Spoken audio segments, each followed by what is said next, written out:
Hello friends, this is my backyard garden. This is about the middle of May. I think it's May 16th. My tomatoes are full. They've grown up really tall. My squash and zucchini are coming up. My potatoes look awesome. I've got cabbages in the back that are almost ready to pick. I love this time of year. But you know what? We got to start thinking about how to preserve all this fresh goodness. And I'm going to show you 4 ways that I like to preserve my fruits and vegetables during the summer. Whether I go to the farmer's market and load up, or I get something from my own backyard. So stay with me and I'm going to teach you, this is part 1 of 5 videos. I'm going to teach you how to put up your own food. During these times, it's something we all need to learn. The first thing that you can do is to freeze your fruits and vegetables. And that's the easiest, using freezer bags, or if you wanted to purchase one of the machines that takes out the air and vacuum seals your food, you could do that. I have one of those. But this is good for just about any vegetable. Corn, tomatoes, butter beans, any kind of beans, strawberries, peaches. I love fresh frozen peaches, and blueberries. So freezing is the easiest way, and I'm going to show you in future videos how to freeze many foods, especially those vegetables that require blanching, and I'll teach you what that is. The next thing that I like to use, there's a good picture of the tomatoes I froze and the corn I froze, and that is my vacuum sealer and the bags that you get to vacuum seal. I vacuum seal all my meats before I put those in the freezer to keep them from getting freezer burned. So that's a good thing to have in your home, is a good vacuum sealer.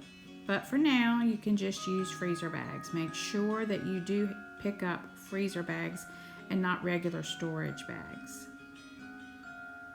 So freezing is a great option for those that don't have a lot of extra money to go out and buy equipment, but you do need a freezer, and I think they're very hard to find right now. I have 1 stand-up freezer and 2 refrigerator freezers that I store my meats and my fruits and vegetables in.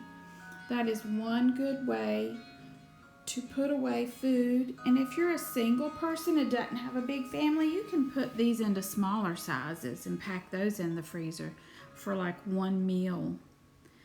So this is what I do for freezing, and in upcoming videos I'm going to show you how to put up corn, how to put up tomatoes, blueberries, peaches. Peaches are my all-time favorite out of the freezer because I just slightly let them thaw out and it's like eating ice cream. The next thing I have is my Excalibur Dehydrator. I use this for a variety of things: apple slices, beef jerky. These are onions that I picked from my garden, and I can't eat all those right away. And then this is a bag of frozen mixed vegetables, a big large bag from Costco that I dehydrated, and it fits in a quart jar. But I'm going to take those onions and I'm going to chop them up, and I'll show you in a future video how to dehydrate onions, and then I can use them later for chilies or soups, whatever I need.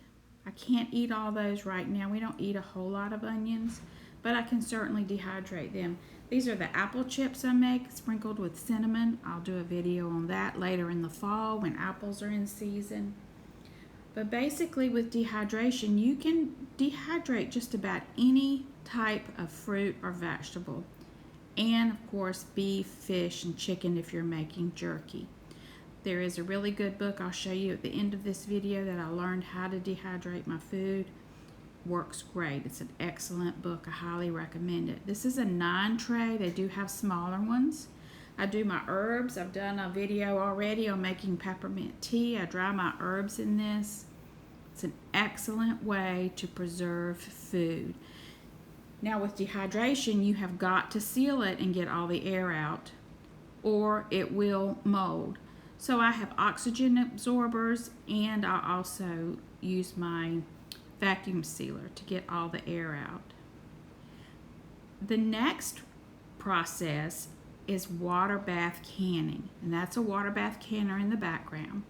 And you can preserve food like tomatoes, pickles, jams, and jellies, anything that is high acidic. I love to put up tomatoes. I will put up about 4 to 5 bushels of tomatoes every summer, and then I use those throughout the winter. The tomatoes you can use in spaghetti sauce, chilies, vegetable soups. They're just perfect. You can make your own ketchup, you can make your own sauces, tomato soup. So that's why I only can whole tomatoes. And then I can take that jar and turn it into anything I want. I love to do pickles and relishes and chow chow in my water bath canner. And I'll show you some water bath canning recipes. I'll do some videos on how to process food in a water bath canner. This is the easiest type of canning. This is the hardest type of canning, and this is a pressure canner. This is for foods that are not high in acid. Your corn, your beans, your sweet potatoes, your potatoes, meat can be pressure canned. I've just gotten into doing meat. I've done some hamburger. My stove is a glass top stove, so I can't use this canner on it. I've burnt my element out a couple of times. So I bought this little tabletop stovetop, and it works perfect. This Cadco works great. These are some sweet potatoes I canned earlier this month, and the hamburger meat. So I'll do some videos, upcoming videos on how to pressure can. That is the hardest, because you have got to get this right. You do not want to serve food that is not processed properly to your family. But you can learn it. And it is a good way to put up soups, chicken soup, stock, any kind of vegetable can be pressure canned. So I'm going to show you in the next 5 videos how to use each one of these types of methods for preserving food. So I hope you'll follow along, hit the subscribe button, and share this with somebody that you know that is also interested in preserving food, especially during this time when it's hard to find food at the grocery stores. You know that you can do this with this summer produce that's coming in. You must have this Ball Home Preserving book. It's perfect for canners. And then this is the Dehydrator Cookbook. It is awesome, and this lady has great videos on YouTube. So again, stay with me, and I'm going to show you how to preserve your own food for your family. Thanks. Have a great day.